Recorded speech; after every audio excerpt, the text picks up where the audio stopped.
Nagtatanong si Sir, ano raw ba ang palatandaan na sira na ang aircon compressor? So iniisip siguro niya na sira na itong kanyang compressor. Yan.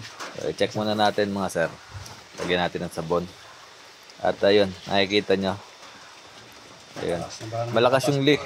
So hindi sira yung compressor mga sir. Although may leak sa part ng compressor, pero o-ring lang yung kailangan palitan dyan. Okay, maniniwala doon sa mga chismis na kapag nasira ang aircon, nawalan ng lamig ang aircon, sira na kaagad yung compressor. So, diskarte lang yan mga sir. Dahil ang aircon compressor ay pinakamahal na parts ng aircon. So, mas malaki ang commission ng technician kapag sa kanya nang galing or siya bumili ng bagong aircon compressor. So, kung makita nyo mga sir, tinanggal lang natin yung kanyang o-ring, pinalitan natin, at pagkatapos palitan, ayun, wala nang leak, so wala nang bubbles. Solve na yung problema, hindi na kailangan bumili ng aircon compressor.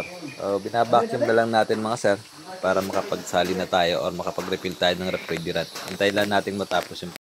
So, pagkatapos natin palitan ng o-ring mga sir, ayun, nagpapawis na ang kanyang tubo. Ma-dirty.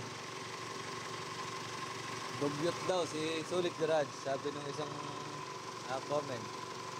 Okay lang yan. Ayun, pagkatapos natin palitan ng o-ring, nagpapawis na yung tubo, so i-check natin sa loob.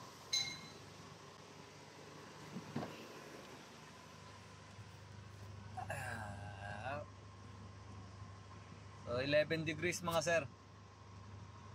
Hindi na masama para sa isang nag-expect na magpapalit ng compressor dahil ine-expect niya nga nasira na yung kanyang compressor.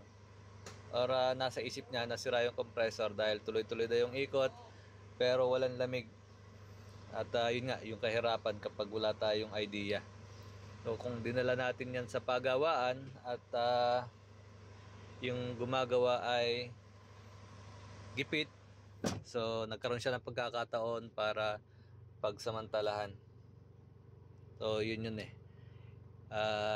Sabi nga, wala naman daw magiging biktima or wala namang mambibiktima kung walang nagpapabiktima.